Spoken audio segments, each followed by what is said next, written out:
땅에 엎드러져 들음에 소리가 있어 이르시되 사울아 사울아 내가 어찌하여 나를 박해하느냐 하시거늘.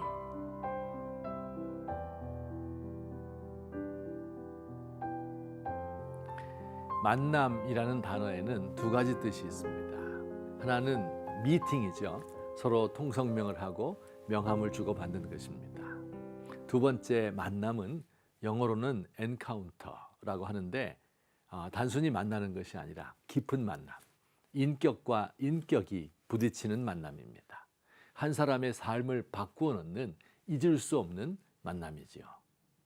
단테가 베아트리체를 만났고 헬렌 켈러가 설리번 선생님을 만났고 이도령이 성춘향을 만났습니다.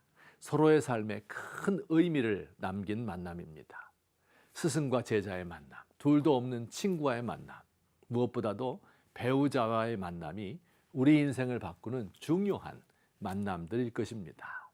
그런데 이 모든 만남보다 더욱 중요한 엔카운터, 이 만남들의 기초가 되는 가장 중요한 만남이 있는데 바로 창조주 하나님과의 만남, 우리 구주 예수님과의 만남입니다. 기독교 역사상 가장 극적으로 예수님을 만난 사람을 들라면 바로 바울이라고도 불리는 사울입니다. 예수님은 다메섹으로 가는 길에서 사울을 만나 주셨고 예수님 만난 이후 사울은 완전히 다른 사람이 되었습니다. 사울은 예수님과의 만남을 통하여 그의 전 인격과 인생이 바뀌었습니다. 예수님을 박해하는 사람에서 예수님을 전하는 사람으로, 수많은 생명을 살리고 그 삶을 인도한 목회자로, 유대인의 틀에 갇혀있던 기독교를 세계 종교로 변화시킨 대신학자로 변모하였습니다. 지금도 그가 남긴 글, 즉 13권의 성경을 통하여 수많은 사람들이 하나님을 알고 그를 만나고 있습니다. 자, 만남이 이렇게 중요한 것인데 그러나 그 만남이 단번에 이루어지는 경우는 드뭅니다. 이성 친구를 만난 후 한 번의 의심도 없이 데이트하고 날짜 잡고 상견례하고 결혼식 올리는 경우는 잘 없지요. 며칠 밤을 뒤척이며 고민하고 의심해보고 사랑했다 미워했다. 이 사람과 살까 말까. 더 나은 사람이 있을 것 같은데 아니야, 이 사람만한 사람도 없어. 밀당이라고 하지요. 밀었다, 당겼다, 싸웠다, 화해했다 하기를 반복합니다. 사울이 예수님을 만나는 과정은 어땠을까요? 사울의 경우도 예수님을 만나기까지 기나긴 과정이 있었습니다.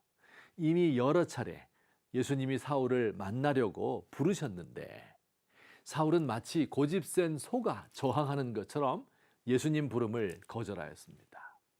겉으로는 믿는 사람을 협박하고 살해하려고 숨을 씩씩거렸지만 그의 마음 한구석에는 갈등이 자라고 있었습니다.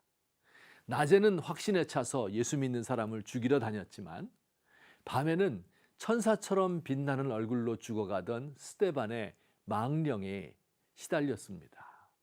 그러다가 예수님께서 마침내 그를 결정적으로 만나주신 것입니다. 사울이 겪은 이런 갈등과 저항의 과정은 바로 예수님을 만나는 사람들이 겪는 과정이기도 합니다. 겉으로는 강팍한 안티 기독교인이 있습니다. 자신이 죄인이라는 사실을 강하게 부인하고 하나님 없다 합니다. 그러나 또 마음 한구석에는 찔리는 것이 있습니다. 하나님이 살아계시고 내 행동과 마음을 보고 계시다는 사실, 이대로 살면 심판을 받을 수밖에 없다는 사실을 마음 깊은 곳에서 알고 있습니다. 목소리를 높여 다른 사람을 비난하고 자신만 옳다고 떠드는 사람이 있습니다. 상대를 비난하면서 모든 잘못을 그에게 덮어 씌웁니다.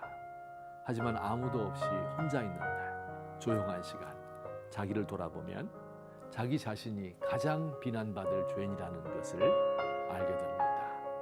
남을 비난하던 기준을 가지고 자신을 돌아보면 그 뱉었던 말들이 다 나에게로 돌아옵니다. 그러면 혼자 눈물 지으면서 오호라 나는 곤고한 사람이로다. 누가 이 사망의 몸에서 나를 건져낼까 탄식할 수밖에 없습니다.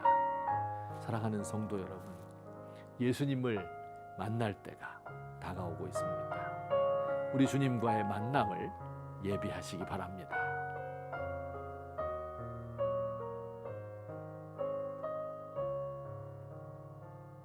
못 박힌 손으로 문을 두드리시는 주님. 주님을 문 밖에 세워두고 박대하였습니다. 깊고 어두운 골방에서 문을 꽁꽁 걸어 잠그고 홀로 한숨 짓는 미련한 인생입니다. 주여, 지금 제 마음의 문을 엽니다. 어서 들어오셔서 제 중심에 거하소서. 다시는 주님을 몰아내지 않겠습니다. 주님 없는 삶은 무의미하고 무가치한 삶입니다.